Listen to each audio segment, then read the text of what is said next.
When we enter life in this world, we're always looking for two things. We're looking for something, and we're looking for someone. Looking for something, looking for someone. Looking for something like something to eat. Run into the bedroom and wake up Mom. Mom, I'm hungry. We're looking for someone to play with. We connect, find some sports, hide and go seek. God only knows. We look for some things. We look for wisdom and we find schools. We're looking for work. And we discover talents and vocations that go far beyond the 9 to 5. We're always looking for something, someone.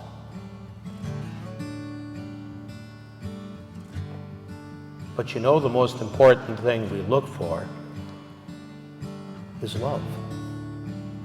We look to be held when we're little children. We look to be consoled when we're growing up and a feeling or part of our body's been hurt. We look for love when we gather with friends. We look for love just about everywhere, hoping to find it as soon as we can. And yet we all know that love isn't found suddenly. Love is found in response to real searching. Real searching in one's own heart and mind. Real searching among the human community. Real searching that sometimes has to admit of saying, well, I've made some better choices in my life, but I'm still looking. Still hoping, still dreaming, still believing. We look for love. And we don't find love being a something. Love is not a possession, our scriptures tell us, even though it possesses us.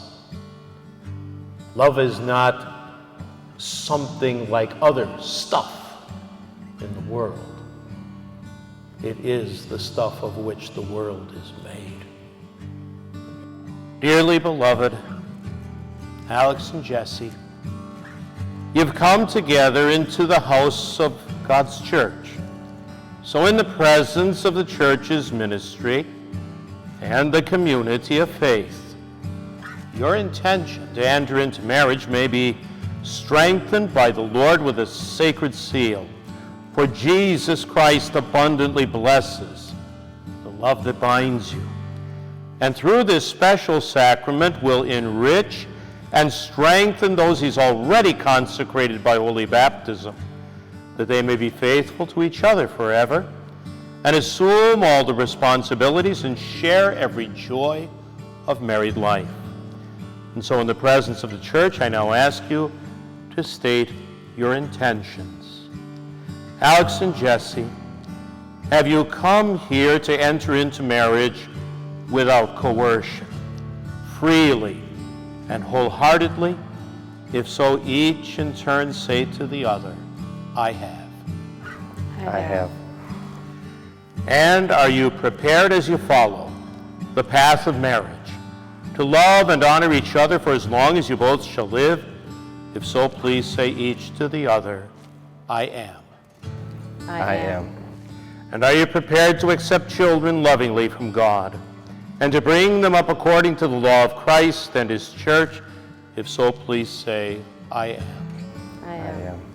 Since then it is your intention to enter into the covenant of holy matrimony, join your hands and now declare your consent before God and his church.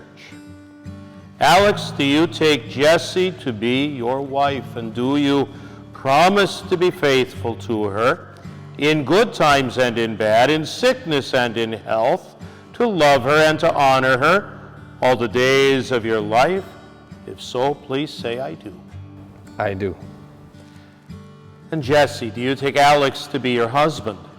Do you promise to be faithful to him in good times and in bad, in sickness and in health, to love him and to honor him all the days of your life? If so, please say, I do. I do.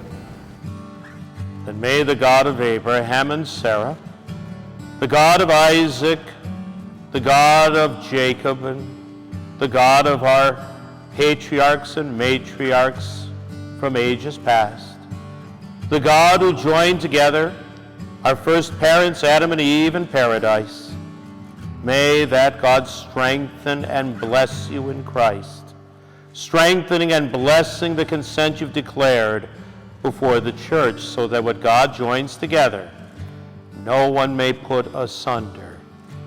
Let us bless the Lord and give him thanks as Alex and Jesse now seal their love with a kiss.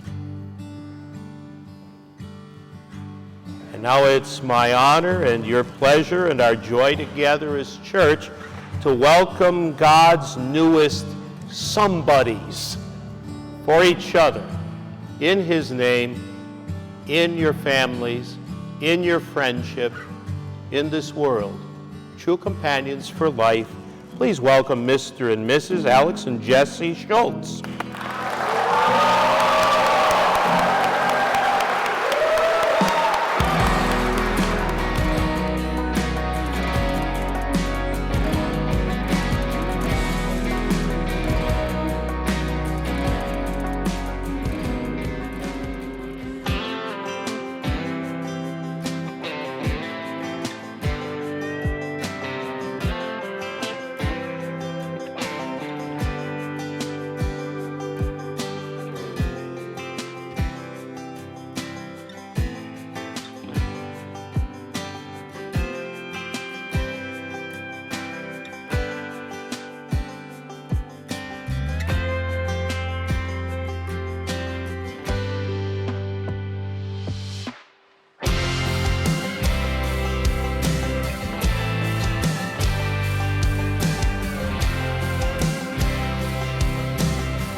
is truly an honor to stand before you today as Alex's best man.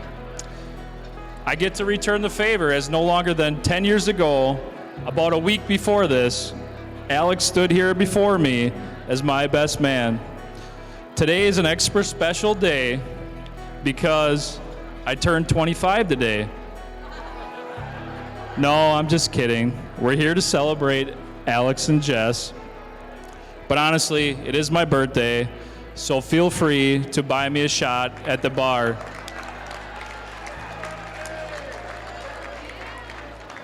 You may hear me refer to Alex as Alex or Schultz. Just something growing up and playing sports, we call most of our friends by their last names, and I guess it has just stuck with us. Looking at the number of people here today and the ridiculous amount of stand-ups we have speaks volumes of what kind of people Alex and Jess are really about.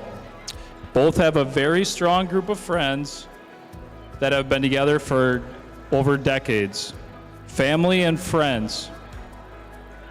That is really what life is about, and Alex and Jess have embodied that throughout their lives. Both are hardworking, determined individuals. In Schultz's case, most of us went off to college while he worked on becoming an electrician. Because of this, Schultz was one of the first ones to go off and live on his own and really be independent. And I believe this is why I believe this is why it took him so long to find the right one in Jess. She is also a strong, independent individual. As most of you know, Schultz has a lot of quick wits and humor. He has always been the first one to inject a quick, humorous response in many situations. Even though it may make the same joke every time we see him, we still laugh, well, because he's our friend, and if we didn't, we probably wouldn't be here in attendance today. These quick wits can also get him into trouble from time to time, and that is where Jess will come in to keep him in line. I would ask him to arm wrestle her, but I wouldn't want to embarrass him in front of all these people. The majority of stand-ups from Schultz are from Hartford, and the majority of stand-ups from Jess are from Slinger, so I wanted to touch base a little bit on that. For whatever reason, even though we were so close to each other, we never really ended up hanging out with each other. I used to joke with a friend for a long time about how much I hated exiting that exit off of 60 and turning left off of 41. Yeah, I'm talking about Slinger, what we like to call it. As much as I tried to fight it, the funny thing is, I myself have been converted to Slinger, and both my kids will go to school there. In Schultz's case, and by the looks of it, this wedding will all be complete, and Schultz's conversion to Slinger will happen. All he needs is one of those fancy cars from Kearns, and he'll be 100% completed.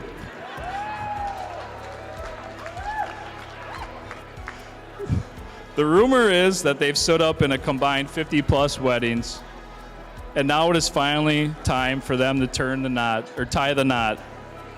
We are all looking forward to watching both of you grow in this new chapter in life and hopefully have kids of your own. Love you guys. Let's raise a glass to Alex and Jess.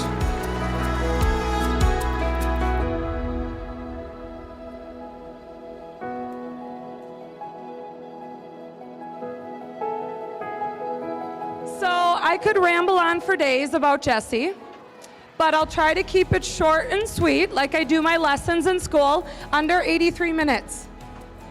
But really, I heard that there's a rule that I get a minute for every bridesmaid.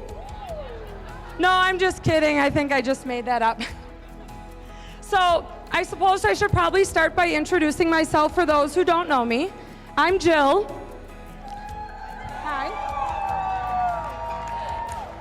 Basically, I'm Jessie, just 3 inches taller with shorter lashes and a lot less muscle. Come on, show us your muscles. So growing up, Jessie and I were inseparable. It was as if we were like twins. Not only did our mom always dress us the same, not just for holidays, all the time, but people never seemed to be able to keep our names straight. It was parents were the worst, teachers, it didn't matter. We were basically the same person. We also spent every night having a sleepover.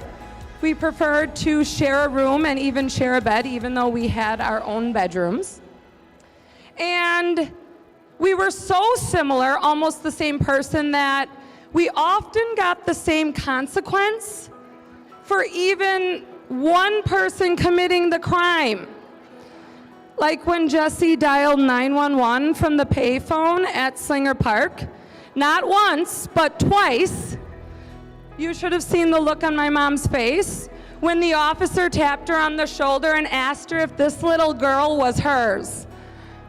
So, needless to say, the night didn't go well for Jessie, but it also didn't go well for me. We both got spankings, sent to bed at 6 p.m. with no supper, and earned ourselves a permanent seat on the bleachers next to Mom the rest of the season. No playground. So, thank you, Jessie. Now, those of you who know Jessie, you know that she falls hard and she loves deeply. But throughout her past relationships, she's learned her self-worth. She's learned to never settle for less than her best, even when people have said she's being too particular. And that's what's ultimately led her to finding the love of her life in Alex.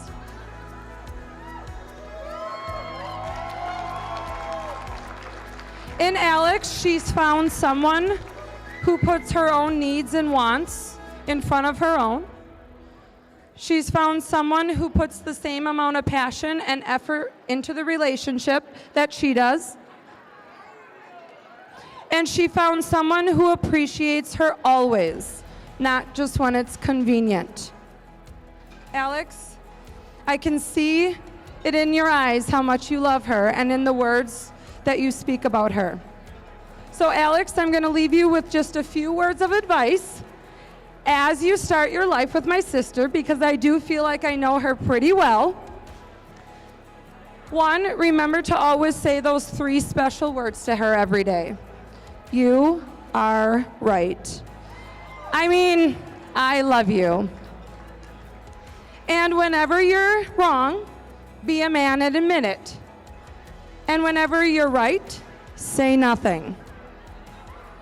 As they say, a man who gives in when he's wrong is wise. A man who gives in when he's right is married. And one last thing.